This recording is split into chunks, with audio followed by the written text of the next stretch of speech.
హస్తప్రయోగం చేయడం మన ఆరోగ్యానికి హానికరమా? ఈ హస్తప్రయోగాన్ని ఎక్కువగా చేస్తే హెయిర్ ఫాల్ అవుతుందా? బియర్ అండ్ కూల్ డ్రింక్ ఈ రెండిట్లో ఏది బెటర్? దేనివల్ల మన ఆరోగ్యానికి ఎక్కువగా నష్టం జరుగుతుంది? రీసెంట్గా తమిళనాడులోని ఒక 14 సంవత్సరాల అమ్మాయి క్లాస్ రూమ్లో హార్ట్ అటాక్ వచ్చి చనిపోయింది. చిన్న పిల్లలకు హార్ట్ అటాక్ రావడం ఏంటి? ఈ కాలంలో చిన్న పిల్లల్లో కూడా హార్ట్ అటాక్స్ ఎందుకు ఎక్కువగా వస్తున్నాయో తెలుసా? కేవలం ఇంతే కాదు, ఇలాంటి టాప్ 10 ఇంట్రెస్టింగ్ ఫ్యాక్ట్స్ని మనం ఈరోజు ఈ వీడియోలో డీటెయిల్గా తెలుసుకోబోతున్నాం. వీడియో చాలా ఇంట్రెస్టింగ్గా ఉండబోతుంది కాబట్టి ఏమాత్రం స్కిప్ చేయకుండా పూర్తిగా చూసి అన్ని విషయాలు తెలుసుకోండి.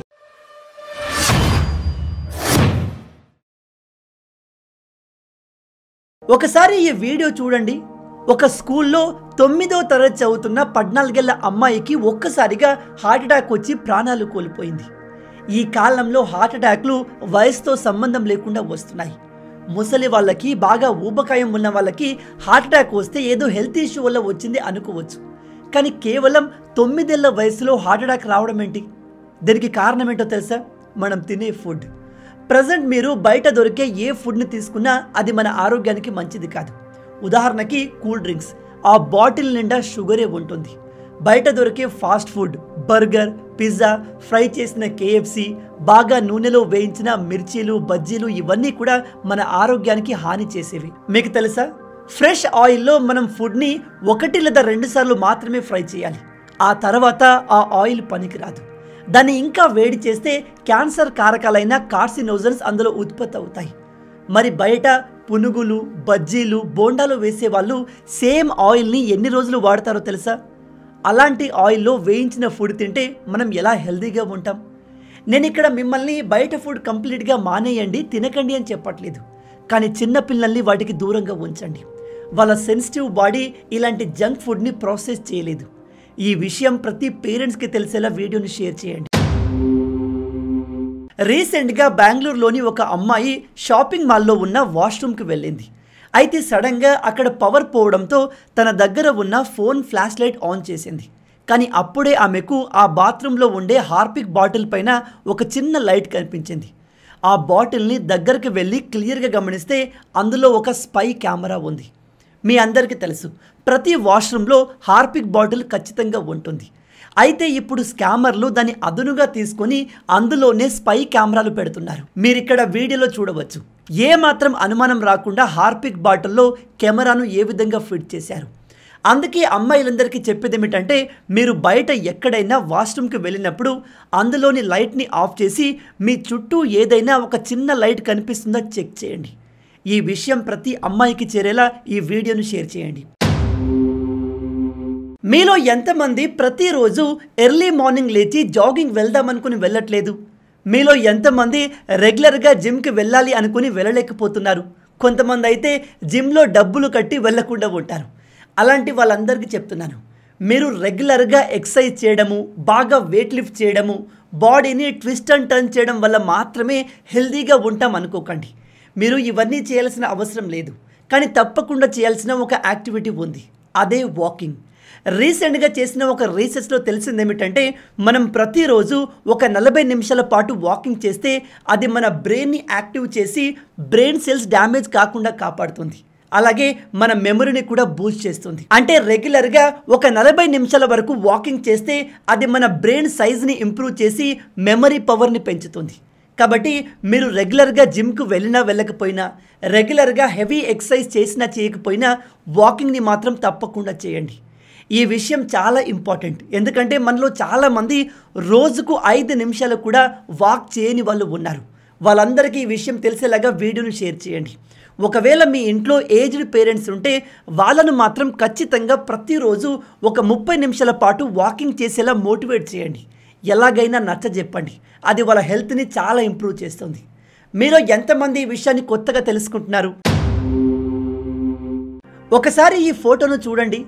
ఇందులో ఒకవైపు ఉన్న వ్యక్తి పేరు సతీష్ కుమార్. ఈయన హర్యానాలోని ఒక సాధారణ రైతు. పెద్దగా ఆస్తులేమీ లేవు. అదే ఇతని పక్కన ఉన్న వ్యక్తి 2 సార్లు మన దేశానికి ఒలింపిక్స్ మెడల్స్ని సాధించిన javelin throw champion Neeraj Chopra. Present ఇతని బ్రాండ్ వాల్యూ 330 కోట్లు. ఈ నీరజ్ చోప్రా ఎవరో కాదు, ఈ సతీష్ కుమార్ కొడుకి. ఈ విషయం మీకు ఎందుకు చెప్తున్నాను అంటే, మన తల్లిదండ్రులు పేదవాళ్ళు కాబట్టి మనం కూడా పేదవారిలాగే ఉండిపోతాము అనుకోవడం అతిపెద్ద తప్పు. నేను చాలామంది యువకుల్ని చూశాను. వాళ్ళు చెప్తారు, మా తల్లిదండ్రులు ఏం సంపాదించారు బ్రో, మా పేరెంట్స్ చాలా పేదవాళ్ళు, మా దగ్గర ఏమీ లేదు, మేము కూడా అలాగే ఉండిపోతాము అని. దయచేసి మీ పేదరికానికి మీ తల్లిదండ్రుల్ని బ్లేమ్ చేయకండి. ఎందుకంటే మనలో ప్రతి ఒక్కరూ కోటీశ్వరులు అయ్యే అర్హతను, శక్తిని కలిగి ఉన్నారు. కానీ దానికి తగినట్టుగా కష్టపడే తత్వం, పట్టుదల మనలో ఉందా లేదా అనేది మేజర్ క్వశ్చన్. ఒకప్పుడు జీరోగా ఉన్న Neeraj Chopra present brand value 330 కోట్లు. ఒక మధ్యతరగతి కుటుంబానికి చెందిన విరాట్ కోహ్లీ ప్రజెంట్ ఆస్తుల విలువ దాదాపు 2000 కోట్లు. ఇలా చెప్పుకుంటూ పోతే అనేక ఎగ్జాంపుల్స్ ఉన్నాయి. కాబట్టి తల్లిదండ్రుల్ని బ్లేమ్ చేయడం మానేసి కష్టపడి సంపాదించడం పైన ఫోకస్ చేయండి. గుర్తుపెట్టుకోండి, ఒక పేదవాడిగా పుట్టడం నీ తప్పు కాదు, కానీ పేదవాడిగానే చస్తే అది ఖచ్చితంగా నీ తప్పే. ప్రేమ అనేది ఒక డ్రగ్ లాంటిది. ఈ విషయాన్ని సైంటిస్టులు ప్రూవ్ కూడా చేశారు. ఒక రీసెర్చ్లో సైంటిస్టులు కొంతమందిని పిలిచి వాళ్ళ ఎక్స్ల ఫోటోలు చూపించారు. ఆ ఫోటోలు చూడగానే వీళ్ళ బ్రెయిన్లో కొన్ని భాగాలు ఒక్కసారిగా యాక్టివేట్ అయ్యాయి. ఇంట్రెస్టింగ్ విషయం ఏమిటంటే, డ్రగ్స్కి అడిక్ట్ అయిన వాళ్ళ బ్రెయిన్లో కూడా ఆ పార్ట్సే యాక్టివేట్ అవుతాయి. అలా ఎందుకు అంటే, మనం ఒక వ్యక్తితో ప్రేమలో పడ్డప్పుడు మన బాడీ మొత్తం లవ్ అండ్ హ్యాపీనెస్ హార్మోన్స్తో నిండిపోతుంది. ఆ పర్సన్ని మన బ్రెయిన్ హ్యాపీనెస్కి సోర్స్ లాగా చూస్తుంది. కానీ వన్స్ ఆ అమ్మాయితో మనకు బ్రేకప్ అయ్యాక మన హ్యాపీనెస్కి సోర్స్ లేకుండా పోతుంది. దాంతో మనం సాడ్ అయిపోతాం, కొన్నిసార్లు డిప్రెషన్లోకి వెళ్ళిపోతాం. అలా కాకుండా దీన్ని ఓవర్కమ్ చేయడానికి కొత్త హ్యాపీనెస్ సోర్స్ని వెతుక్కోవాలి. కొంతమందికి బ్రేకప్ తర్వాత జిమ్లో హ్యాపీనెస్ కలుగుతుంది. ఇంకొంతమంది వేరే ఇతర యాక్టివిటీస్లో బిజీ అయి అక్కడ హ్యాపీనెస్ని వెతుక్కుంటారు. ఇంకొంతమంది వేరే పర్సన్ని వెతుక్కొని వాళ్ళలో హ్యాపీనెస్ని వెతుక్కుంటారు. ఇక్కడ నేను మీకు చెప్పేది ఏమిటంటే, ఒకవేళ మీకు బ్రేకప్ అయితే, మీరు బాగా ప్రేమించిన అమ్మాయి మిమ్మల్ని వదిలి వెళ్ళిపోతే అక్కడితోనే లైఫ్ అయిపోయింది అనుకోకండి. మీ బ్రెయిన్కి కాస్త టైం ఇవ్వండి. మెల్లగా మీ బ్రెయిన్ తన సోర్స్ ఆఫ్ హ్యాపీనెస్ని పాత పర్సన్ నుంచి కొత్త యాక్టివిటీకి లేదా కొత్త పర్సన్ వైపు షిఫ్ట్ అయిపోతుంది. అప్పుడు మీరు మళ్ళీ నార్మల్ అయిపోవచ్చు. ఈ విషయాన్ని ప్రజెంట్ బ్రేకప్లో ఉన్న మీ ఫ్రెండ్స్ అందరితో షేర్ చేయండి, లేదా వాళ్ళని కింద కామెంట్లో ట్యాగ్ చేయండి. ఒకసారి సచిన్ టెండూల్కర్ గారి ఈ ఫ్యామిలీ ఫోటో చూడండి. మీరు ఎప్పుడైనా ఆలోచించారా? సచిన్ టెండూల్కర్ గారి హైట్ 5 feet 5 inches, అతని భార్య అంజలి గారి హైట్ 5 feet 6 inches, కానీ వీళ్ళకు పుట్టిన కొడుకు హైట్ 6 feet 3 inches. ఇది ఎలా పాసిబుల్ అయింది? ఇది కేవలం సచిన్ ఫ్యామిలీలోనే కాదు, సైఫ్ అలీ ఖాన్, షారూఖ్ ఖాన్, ఈవెన్ మన పవన్ కళ్యాణ్ గారి ఫ్యామిలీలో జరిగింది. ఇలా జరగడానికి కారణం ఏమిటంటే, మనలో చాలామంది మన హైట్ అనేది మన పేరెంట్స్ జీన్స్ పైన డిపెండ్ అయి ఉంటుంది అనుకుంటారు. అంటే మన పేరెంట్స్ బాగా పొడుగుంటే మనం పొడుగుంటాం, వాళ్ళు పొట్టిగా ఉంటే మనం కూడా పొట్టిగా ఉంటాము అనుకుంటాం. ఇది కొంతవరకు వాస్తవమే, కానీ కంప్లీట్ నిజం కాదు. మన హైట్ అనేది మన పేరెంట్స్ ఫ్యామిలీ జీన్స్ పైన డిపెండ్ అయి ఉంటుంది. అంటే మన మమ్మీ సైడ్ కానీ డాడీ సైడ్ కానీ ఫ్యామిలీలో ఎవరైనా బాగా హైట్ ఉన్న వాళ్ళు ఉంటే ఆ జీన్స్ మనలో పాస్ అయి మనం కూడా ఎక్కువ హైట్ ఉండే అవకాశం ఉంటుంది. అలాగే హైట్ అనేది మనం తీసుకునే న్యూట్రిషన్ పైన డిపెండ్ అయి ఉంటుంది. మనం సరైన ఏజ్లో, అంటే మన బాడీ గ్రో అవుతున్న ఏజ్లో మంచి న్యూట్రిషన్ తీసుకుంటే శరీరం ప్రాపర్గా గ్రో అవుతుంది. ఈ సెలబ్రిటీలు వాళ్ళ పిల్లలకు హై న్యూట్రిషన్ వాల్యూ ఉన్న ఫుడ్ని ఇస్తారు. అందుకే వాళ్ళ పిల్లలు మ్యాక్సిమం హెల్దీగా అండ్ హైట్ పెరుగుతారు. అందుకే ఈ వీడియో చూస్తున్న పేరెంట్స్ అందరికీ చెప్తున్నాను, ఇఫ్ మీరు అఫోర్డ్ చేయగలిగితే మీ పిల్లలకు మంచి న్యూట్రిషన్ కలిగిన ఫుడ్ని ప్రొవైడ్ చేయండి. దాంతో ఖచ్చితంగా మీ పిల్లలు హెల్దీగా పెరుగుతారు. మీలో ఎంతమంది ఈ విషయాన్ని కొత్తగా తెలుసుకుంటున్నారు? వాటర్కి మెమరీ ఉంటుంది అండ్ వాటర్ మన మాటల్ని వినగలదు. ఇప్పుడు మీలో కొంతమంది, ఏం మాట్లాడుతున్నావు బ్రో, వాటర్కి మన మాటలు ఎలా వినబడతాయి అనొచ్చు. అయితే ఈ ఎక్స్పెరిమెంట్ గురించి వినండి. డాక్టర్ మాసారు ఇమోటో 2 గ్లాసులు తీసుకొని వాటిలో సమానమైన బియ్యం అండ్ కొద్ది వాటర్ని పోశారు. ఈ గ్లాసులను వేరువేరు రూమ్లలో పెట్టి ఇతను రోజు మొదటి గ్లాస్ దగ్గరికి వెళ్ళి చాలా నిదానంగా, సున్నితంగా మంచి మాటలు మాట్లాడేవాడు. అదే రెండవ గ్లాస్ దగ్గరికి వెళ్ళి గట్టిగా అరిచేవాడు, కోపంగా మాట్లాడేవాడు, చెడు పదాలు ఉపయోగించేవాడు. అలా ఒక 30 రోజుల తర్వాత చూస్తే మొదటి గ్లాస్లోని బియ్యం ప్రాపర్గా మగ్గి ఫర్మెంటేషన్ జరిగి అందులో నుంచి ప్లెజెంట్ స్మెల్ వస్తుంది. అదే రెండవ గ్లాస్లోని బియ్యం నల్లగా మారి కుళ్ళిపోయి స్మెల్ వస్తున్నాయి. ఈ ఎక్స్పెరిమెంట్లో అతను కన్ఫర్మ్ చేసింది ఏమిటంటే, మనం వాటర్ దగ్గర పాజిటివ్ వర్డ్స్ని ఉపయోగిస్తే వాటర్ మాలిక్యూల్స్ అన్నీ ఇదిగో ఈ విధంగా ఒక ప్రాపర్ స్ట్రక్చర్ని ఫామ్ చేస్తాయి. అదే నెగిటివ్గా మాట్లాడితే ఇలా జిగ్జాగ్గా ఇష్టం వచ్చినట్టుగా మారుతాయి. ఇలా అతను అనేక ఎక్స్పెరిమెంట్లు చేసి వాటర్కి మెమరీ ఉంటుంది అండ్ వాటర్ మన మాటల్ని వినగలదు అని కన్ఫర్మ్ చేశాడు. ఇప్పుడు మీలో కొంతమంది వెటకారంగా వాటర్కి మన లాంగ్వేజ్ ఎలా తెలుసు అని అడగొచ్చు. ఇక్కడ కాన్సెప్ట్ లాంగ్వేజ్ కాదు, వైబ్రేషన్స్. మనం మంచి మాటలు మాట్లాడినప్పుడు వచ్చే వైబ్రేషన్స్, చెడు మాటలు మాట్లాడినప్పుడు వచ్చే వైబ్రేషన్స్ వేరువేరుగా ఉంటాయి. ఆ డిఫరెన్స్ని వాటర్ పసిగట్టగలదు. ఈ విషయం నేను మీకు ఎందుకు చెప్తున్నాను అంటే మన బ్రెయిన్ 70% వాటర్తో ఫామ్ అయి ఉంటుంది. కాబట్టి అలాంటి బ్రెయిన్తో మనం ఎంత సెన్సిటివ్గా, ఎంత మంచి మాటలు మాట్లాడితే అది అంత ఎఫెక్టివ్గా పనిచేస్తుంది. మీరు గమనించండి, శాంతంగా ఉండే వ్యక్తి, ఎప్పుడు మంచి మాటలు మాట్లాడే వ్యక్తి లైఫ్లో చాలా ఈజీగా ఎదుగుతాడు. అదే అడ్డగోలు అరుస్తూ అందరిపైన కోప్పడే వ్యక్తి ఫెయిల్యూర్గానే మిగిలిపోతాడు. అందుకే లైఫ్లో ఏదైనా సాధించాలి అంటే ముందు నోటిని అదుపులో పెట్టుకోవాలి. మనం మాట్లాడే మాటలే మన జీవితాన్ని డిసైడ్ చేస్తాయి. అందుకే ఆలోచించి మాట్లాడండి. మీలో ఎంతమంది ఈ విషయాన్ని కొత్తగా తెలుసుకుంటున్నారు? మీరు ఎంత ట్రై చేసినా మీ కళ్ళు నిజాన్ని దాచలేవు. మీ సీక్రెట్స్ అన్నిటినీ మీ కళ్ళు రివీల్ చేసేస్తాయి. మీరు బాగా ఇష్టపడే అబ్బాయి లేదా అమ్మాయి దగ్గరికి వెళ్ళి నువ్వు నన్ను ప్రేమిస్తున్నావా లేదా అని అడగండి. వాళ్ళు ఆన్సర్ ఇచ్చినా ఇవ్వకున్నా వాళ్ళ కళ్ళు మాత్రం మీకు సెకండ్స్లో సమాధానం ఇస్తాయి. ఇఫ్ వాళ్ళు మిమ్మల్ని ఇష్టపడుతుంటే వాళ్ళ కంటి ప్యూపిల్ డైలెట్ అవుతుంది, అంటే కంటిలోని ఈ నల్లటి భాగం కాస్త పెద్దగా అవుతుంది. అలాగే వాళ్ళు బాగా హ్యాపీగా ఫీల్ అయితే కంటి చివరి భాగంలో ఇక్కడ ముడతలు వస్తాయి. దీన్ని బట్టి మీరు ఈజీగా అర్థం చేసుకోవచ్చు మీరంటే వాళ్ళకు చాలా ఇష్టమని. ఇలా ఎందుకు జరుగుతుంది అంటే మనకు బాగా ఇష్టమైన వ్యక్తిని చూసినప్పుడు మన బాడీ కాస్త ఎగ్జైట్ అయి డోపమిన్ రిలీజ్ చేస్తుంది. ఈ డోపమిన్ మనలో ప్లెజర్ అండ్ ఎక్స్ట్రీమ్ హ్యాపీనెస్ని కలిగిస్తుంది. దాంతో మన నర్వ్ సిస్టమ్ ట్రిగర్ అయి మన ఐ పీపుల్ డైలెట్ అవుతుంది. అందుకే మిమ్మల్ని చూసి ఎవరి కంట్లో అయినా ఇలాంటి రియాక్షన్ జరిగితే మీరంటే వాళ్ళకు బాగా ఇష్టమని అర్థం.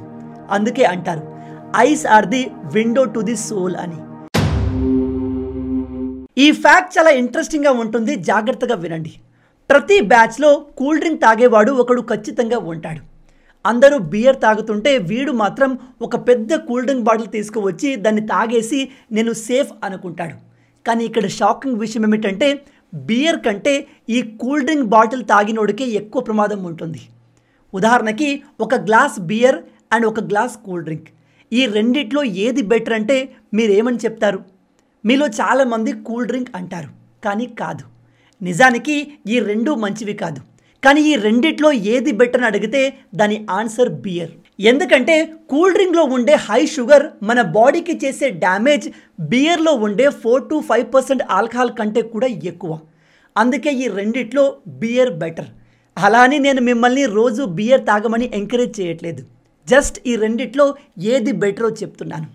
ఈ వీడియోని మీ బ్యాచ్లో ఉన్న ఆ కూల్ డ్రింక్ గాడికి పంపండి, లేదా వాని కింద కామెంట్లో ట్యాగ్ చేయండి. ఈ నిజం వాడికి ఖచ్చితంగా తెలియాలి. చివరి ఫ్యాక్ట్ తెలుసుకునే ముందు మీ అందరికీ ఒక చిన్న రిక్వెస్ట్. మీరు ఇప్పటి వరకు ఈ వీడియోని చూశారంటే ఈ వీడియో మీకు తప్పకుండా నచ్చే ఉంటుంది. నచ్చితే అలా ఊరికే చూసి వెళ్ళిపోకుండా వీడియోని లైక్ చేయండి. ఈ వీడియోకి నేను మీకు ఇచ్చే లైక్స్ టార్గెట్ 5000 లైక్స్. చాలా ఈజీ, సింపుల్గా చేసేయండి. అండ్ ఇలాంటి మరిన్ని ఇంట్రెస్టింగ్ వీడియోస్ కోసం మన ఛానల్ని సబ్స్క్రైబ్ చేసి మమ్మల్ని సపోర్ట్ చేయొచ్చు కదా. ఇది మీకు కంప్లీట్లీ ఫ్రీ, కానీ మీరు చేసే ప్రతి ఒక్క లైక్ అండ్ సబ్స్క్రిప్షన్ మాకు మరిన్ని వీడియోస్ చేయడానికి ఒక మోటివేషన్లా ఉంటుంది. కాబట్టి వీడియోని లైక్ చేసి ఛానల్ని సబ్స్క్రైబ్ చేయడం మర్చిపోవద్దు. రీసెంట్గా ఒక పర్సన్ నాకు మెసేజ్ చేశాడు. అతను అడిగింది ఏంటంటే, బ్రదర్, మాస్టర్బేషన్ చేయడం వల్ల హెయిర్ ఫాల్ ఎక్కువగా అయి బాడీ వీక్ అవుతుంది అని చెప్తారు, అది ఎంతవరకు వాస్తవమో అని. సేమ్ డౌట్ మీలో చాలామందికి ఉండవచ్చు. అందుకే మీ అందరికీ చెప్తున్నాను, మాస్టర్బేషన్ అనేది ఒక హెల్దీ ఫిజికల్ యాక్టివిటీ. దీనివల్ల హెయిర్ ఫాల్ కానీ బాడీ వీక్నెస్ కానీ రాదు. హెయిర్ ఫాల్ అనేది మన జెనెటిక్స్, హార్మోనల్ చేంజెస్, సరైన న్యూట్రిషన్స్ తీసుకోకపోవడం వల్ల జరుగుతుంది. అంతేకాని మాస్టర్బేషన్కి హెయిర్ ఫాల్కి ఎటువంటి సంబంధం లేదు. ఇక మాస్టర్బేషన్ చేస్తే బాడీ వీక్ అయిపోతుంది అనేది కూడా అబద్ధం. మాస్టర్బేషన్ చేయడంలో చాలా తక్కువ ఎనర్జీ యూజ్ అవుతుంది. మనం సాధారణ ఆహారం తీసుకున్న దానికి సరిపడే ఎనర్జీ బాడీలోకి వచ్చేస్తుంది. కాబట్టి దీనివల్ల వీక్ అయిపోతాము అనేది కూడా అబద్ధం. కానీ ఈ మాస్టర్బేషన్ని మితిమీరి చేయకూడదు. అలా చేస్తే మీ డైలీ లైఫ్ ఎఫెక్ట్ అవుతుంది, మీ రిలేషన్స్ దెబ్బతింటాయి, వర్క్ లైఫ్ బ్యాలెన్స్ తప్పుతుంది. కాబట్టి మాస్టర్బేషన్నే కాదు, దేన్ని కూడా లిమిట్కి మించి చేయకూడదు. ఇక్కడ లిమిట్ అంటే అది మీ హెల్త్ అండ్ బాడీ పైన డిపెండ్ అయి ఉంటుంది. కొందరు రోజుకు ఒకసారి చేస్తారు, ఇంకొందరు 2 సార్లు చేసి కూడా హెల్తీగా ఉంటారు. ఇది కంప్లీట్లీ మీ పైన డిపెండ్ అయి ఉంటుంది. మీలో ఎంతమంది ఈ విషయాన్ని కొత్తగా తెలుసుకుంటున్నారు? అండ్ ఈ విషయం తెలుసుకోవాల్సిన మీ ఫ్రెండ్స్ అందరితో వీడియోని షేర్ చేయండి, లేదా వాళ్ళను కింద కామెంట్లో ట్యాగ్ చేయండి. సో గైస్, విన్నారు కదా, మొత్తంగా ఇవి ఈ వీడియోకి సంబంధించిన టాప్ 10 ఇంట్రెస్టింగ్ ఫ్యాక్ట్స్. మనం ఇప్పటి వరకు డిస్కస్ చేసిన ఫ్యాక్ట్స్లో ఏ ఫ్యాక్ట్ మీకు బాగా నచ్చిందో కింద కామెంట్లో చెప్పండి. రాబోయే వీడియోలో ఇంకో ఇంట్రెస్టింగ్ టాపిక్తో మళ్ళీ కలుద్దాం. అంటిల్ దెన్, జై హింద్.